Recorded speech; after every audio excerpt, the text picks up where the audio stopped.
conference. And right now, my pleasure is to invite Alex Kampa, an IT and finance consultant and expert from Luxembourg, coming all over to Kyiv to share some problems, questions to discuss here with regards to smart contracts and what are the ideas of business requirements to smart contracts. In the meantime, в соседнем потоке будет проходить доклад Сергея Бондаренко, Head of IT Technologies Deloitte Ukraine. Это будет тоже крайне интересно, поэтому у нас есть как раз 30 секунд. Мы уже готовы начинать, но в случае, если вы хотите, то следующий доклад.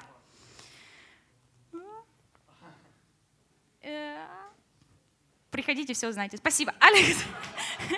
Итак, Alex Kampa, please give a big round of applause. We are about to start. The floor is yours.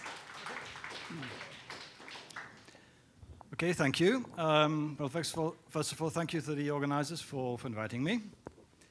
The topic I've chosen is what are the business requirements for smart contract platforms. That's based on discussions I've had with people who are interested in blockchain, but who are not yet doing projects, as well as thinking about a project that I'm planning to do. So a few days ago, a friend of mine sent me an idea saying, hey, we'll have to do that on the blockchain.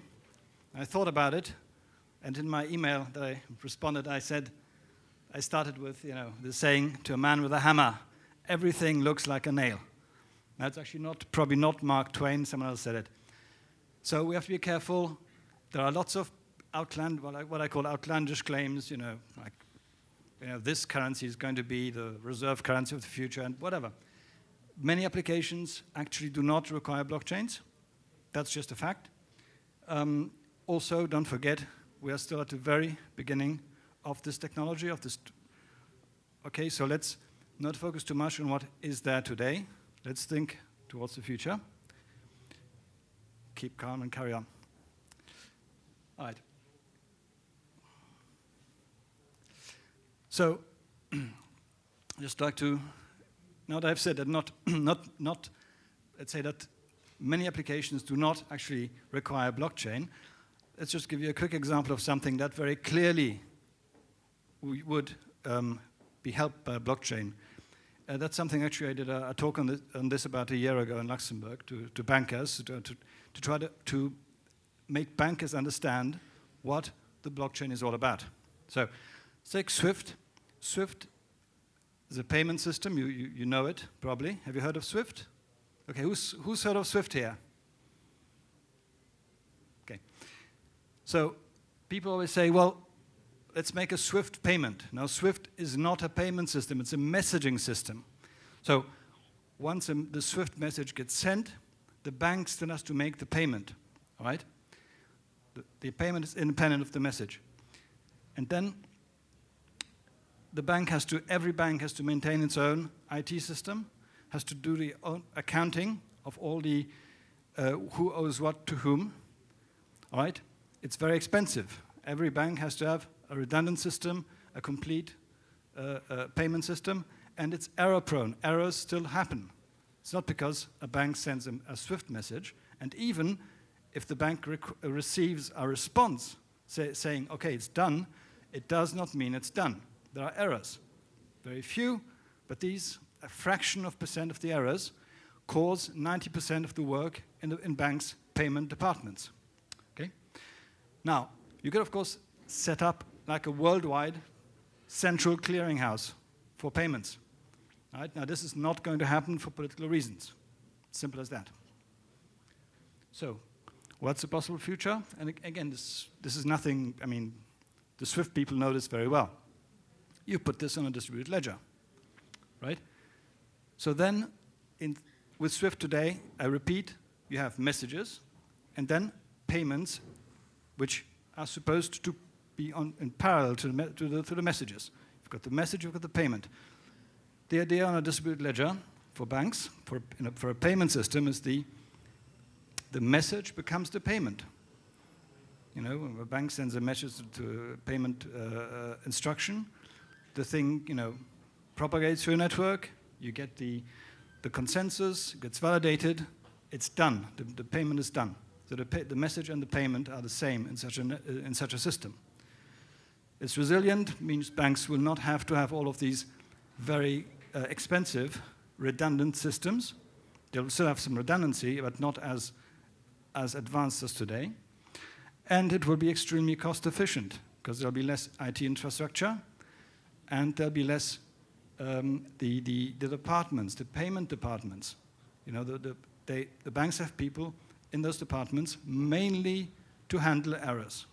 That's the main function of like 80% of people who work in payments.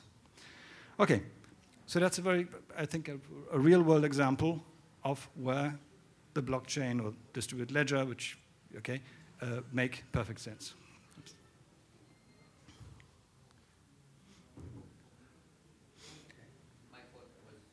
Okay. All right. However, because there is a however, and again, I just took something I did about a year ago to give an idea that you have this distributed ledger, you have these banks that work together. Every bank of course, has to see its own data, but the data of the other banks, all right, has to be, well, hidden somehow, all right? So when banks transact, they need to know what every bank does with the others. But you need to have very actually reasonably complex confidentiality rules in such a distributed ledger, okay? So every bank sees what it should see and not more. There might be a regulator who needs to be given access to some of this data, okay, on a very granular basis. Bottom line, we're not there yet. So what's happening? In reality, payments via distributed ledger already happen in some banks, but they happen within banking groups, where this very advanced, I'd say, confidentiality issues do not occur. I don't know of any use of this technology yet between banks that are not in the same banking group. Okay, so that's an unsolved issue. Now, I happened also to have to work on a project. It's called the New Money Hub project. It will be a platform to run a monetary system based on what I call credit conversion. It's similar to some stuff that's out there already. The difference being the credit conversion part. So basically, it's supposed to be a decentralized, self-organizing, and self-stabilizing system. Participants issue debt, accept each other credit, okay? But the key concept here, not every credit is the same, all right? If I issue a credit in a system, and on the other side, a large company issues a credit, it doesn't have the same value, okay? So there are credit conversion links, which means I may have to, for certain transactions, I may have to upgrade my credit. So I may, or I or a participant may need to buy additional credit to be able to do a transaction, right? So there's fees and all of this is supposed to be, the rules are supposed to be set by the participants themselves, right? And very important, there's a concept of cheapest to deliver. If I have to make a payment to someone, the system is supposed to find the optimal way so that it's not too expensive for me, the cheapest way. Okay, so what are the requirements? And again, this is not necessarily just based on my own requirements for my project, but on discussions with people who are looking at the blockchain. The first requirement is trust, okay? We want to run this on trusted nodes. The other day I had a discussion about well, Bitcoin in this case.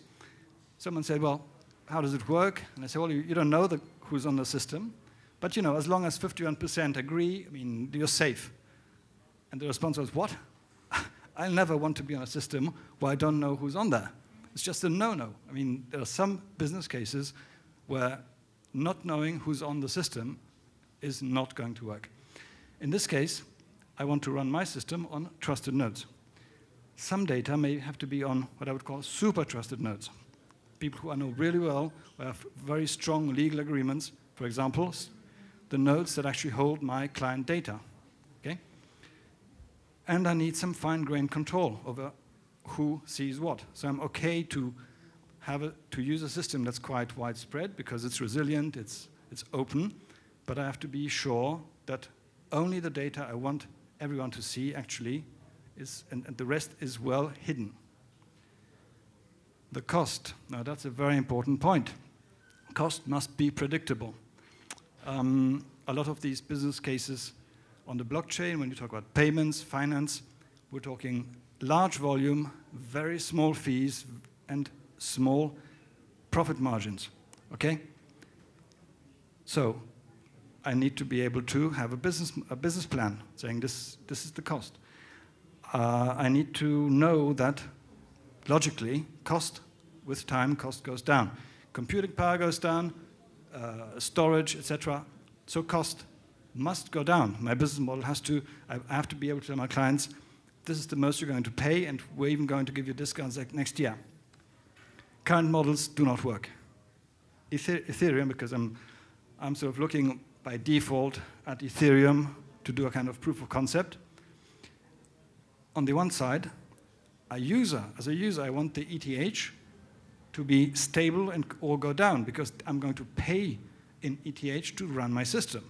And of course, the Ethereum guys want ETH to go up because it's speculative, they want to make money. This is completely, I'm saying completely unacceptable. There's no way I'm going to do, with the current Ethereum system, there's no way I'm going to put a business on that. Now, then someone told me, you can become a miner. That's a different business. Let's focus, all right? Mining is a completely different business. It's not an option for someone who wants to put a business on the blockchain. Speed. Now, speed is important anyway, and in the payment area, it's probably more important than other areas. But transaction optimization is resource intensive. Okay, there are some cases.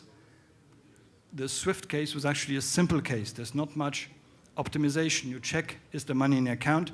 The transaction goes through. That's fine. Many other business cases are not as simple, all right? The case I have, and a few I'll show you just in a second, are resource intensive, require optimization. In optimization in a sense, it's non-deterministic. Okay, there is no a way to be sure to find an optimum. Running on many nodes doesn't make sense. I had a very funny conversation, probably 2 or 3 weeks ago. I was explaining the Ethereum to someone. She's an IT person. And she said, oh, it's like distributed computing. And I said, no, it's exactly the opposite. Exactly the opposite. You run the same program on every bloody node. Now, how inefficient is that? All right, so here's one solution. I have an optimization problem, a complex one. So why don't I run optimization on each node independently? And then the consensus is based on whichever node finds the best solution, right? So it's a bit like mining, because finding the optimal solution is hard. Well, it's not just hard, it's impossible, but just want to find something close to optimal. But checking the solution is easy. Once you present the solution, it's actually easy to check. So this is like an alternative to mining. Sorry, it's there. So the way I envisage this is, well, not precise, just some idea. In a realistic setting, you would say, you start with some baseline result. So usually in these situations, you actually create an algorithm that is deterministic to find some solution that is not too bad, that you know in all cases you're going to have something that's acceptable. Then every node tries to improve that result, and at the end, boom, the consensus is the optimal solution wins, and it's easy to check. Every node can check, all right, that's indeed the best solution. The problem we have, each node may not have the same state, and I don't have a solution to that yet, because to compare optimal solutions, you actually have to start with the same state at the beginning, so that the solutions are comparable. So there may have to be a kind of, before the consensus seeking, there may have to be the nodes have to agree on what set of transactions they actually run the consensus on, or the optimization on. What are we talking about? Just to give you a very, very rough idea. In trade settlement, securities lending, okay, you want to maximize the transaction volume. Okay, here's a very, very simple situation. You have some sales, okay, some chains. Now, okay, the participants are not here, but you can imagine that there's someone here. He's receiving a delivery, okay? So the system decides, will the next step go here, or will it go down here? Well, the system normally, I mean, this already works like this in settlement and clearing systems. The system will always try to first execute a transaction that will result in the longest chain, in the highest volume, okay? In this case, okay, this transaction will get executed first or settled first, because the system knows once I settle this, I can settle the second one and the third one, okay? We maximize the transaction volume.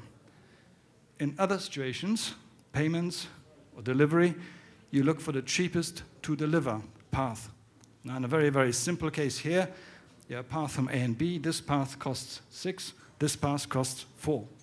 And of course, if you have, you know, if every participant has many, many links to others, and you have many transactions, etc., you have situations where only so much funds can, or assets can actually transit via a given path. You have a lot of constraints, so you get a situation very, very quickly where trying to find the optimum is absolutely impossible, okay? So, okay, so a recap of these features. There's trust, the issue of choice. There is the fact that open networks, something like Ethereum, will anyway not be acceptable to some.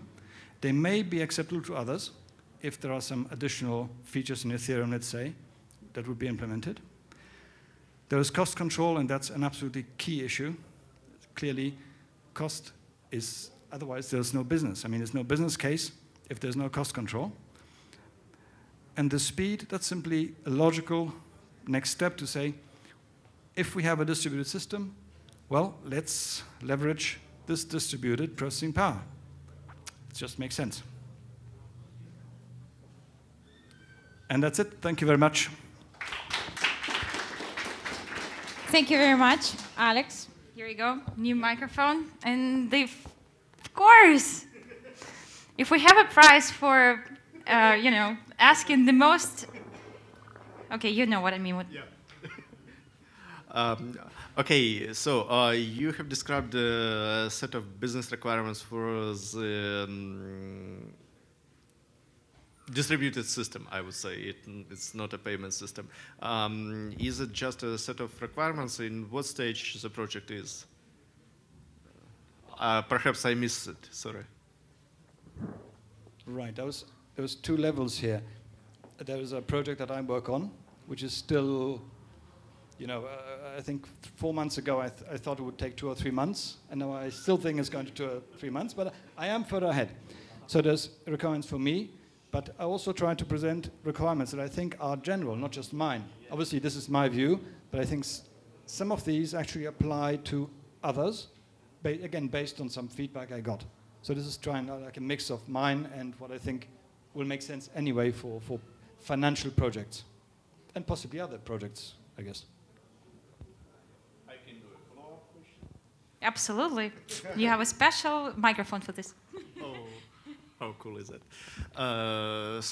As far as I see, perhaps the optimal solution for such set of problems would be just run perhaps public, but basically a blockchain where all nodes are known, and say you don't have to do mining, you just assign the blocks, and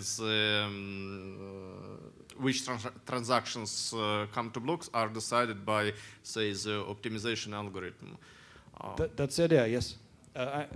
I think I didn't mention mining as such, because for me, the mining, as like you have in let's say, in Bitcoin or other cryptocurrencies, for me, that doesn't make sense.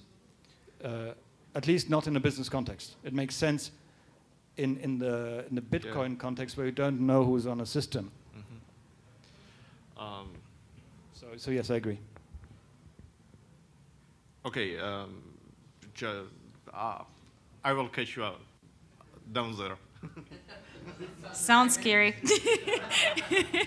Now we all know what it means. It means just a technical brainstorm. Of course, we are ready to take one more question, and not only, so here you go. Please introduce yourself. Okay. Hi, my name is Alex as well. So I have another question. On your slides, you mentioned that as message is a payment. So do you assume that SWIFT will be substituted by new technology at all, or it will left in a payment scheme as well? For example, settlement via blockchain and messaging via SWIFT. Thank you. As far as I know, as I'm aware, SWIFT already knows that this is happening. Okay, this is going to happen. The SWIFT we know today, I wouldn't say within 3 years, but within 10 years' time, is going to be history. I would imagine. You see, I don't have proof, but it makes so much sense. Yeah. We now have the technology. I mean, SWIFT we have today is of course much better than what we had 30 or 40 years ago. But with this, it makes so much sense that it's bound to happen. Either SWIFT will do it themselves, or someone else will enter the market and do it, like a consortium of banks. But this is not going to be a startup. This is going to be either SWIFT themselves or a consortium of big banks, most likely.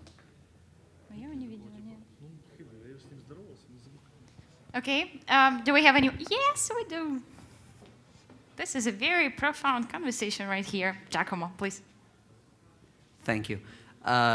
You listed some limits of public blockchains like Bitcoin and Ethereum, for which in this kind of business application you could not use that kind of open networks. And I tend to agree. Is this evaluation by your side final, or are you looking also to some kind of evolution of the on-top feature of the public blockchains that could address some of those problems, like speaking about speed, something like payment channels or Lightning Network, speaking about confidentiality and trust, something like confidential transactions, or speaking about cost and volatility, stabilization solution on the price of cryptocurrencies? Thank you very much. Yes. Let's see. I'm trying to look at this in a neutral way. You see, I'm not married or I'm looking at this from a pure business perspective. Whatever technology gives me the right features, that's fine. So it'll be interesting to see whether, for example, Ethereum or Bitcoin or some other platform comes up and says, "Oh, we need this. Let's see how we can do this." Yeah. And I think for most business users, that's what it is. The business user does not really care that much about what's underneath. The business user cares about the features, I think. Thank you very much. We have one more question, at least. Thank you. I have a quick question for you. You mentioned the encryption algorithms that you use on the future of Swift messaging through the Ethereum concept, right? And you mentioned that the real problem comes the confidentiality of the information being encrypted on two sides when the message gets transferred from one user to another, or from one bank to another. Now, Swift is a direct messaging system where you transfer messages directly and only two parties are involved with the information that's being transferred. And therefore, if you transfer this information distributedly on several servers, then pretty much you must be aware that that information gets shared. And how do you plan to encrypt it, having this information shared? It should be like a public-private key pair for a set of banks. Like two banks have like their own specific pair, so only they know this information? How do you do that? Thank you. Right.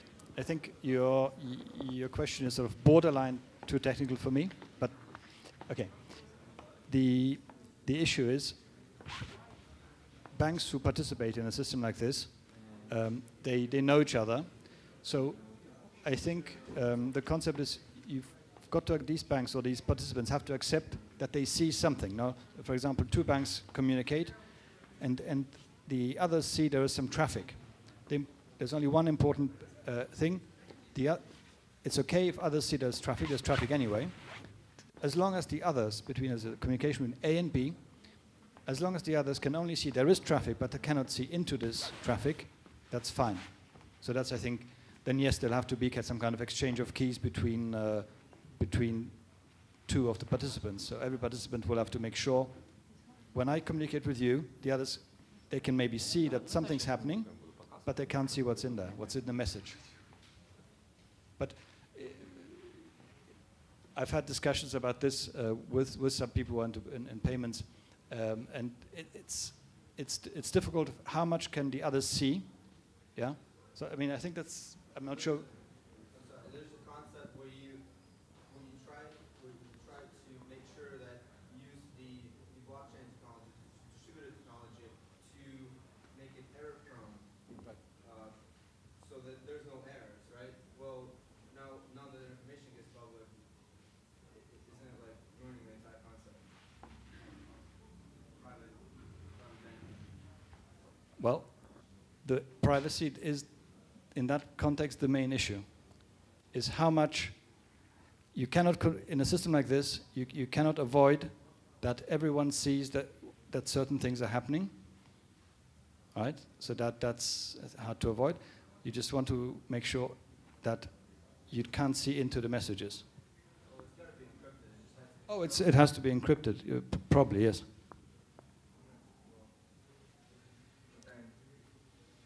The whole concept of the private key is one person knows the key. Right. Now that if it's encrypted by the private key and two people know the key, then now Makes no let's say, sense. two people know it, everybody knows it. Okay. So maybe I'm not the right person to answer this specific question. In any case, I invite to a very prolific discussion after this presentation. Thank you so much thank you so much, Alex, for a wonderful report on what's going on in smart contracts and what are the business requirements. Thank you so much, audience, for all the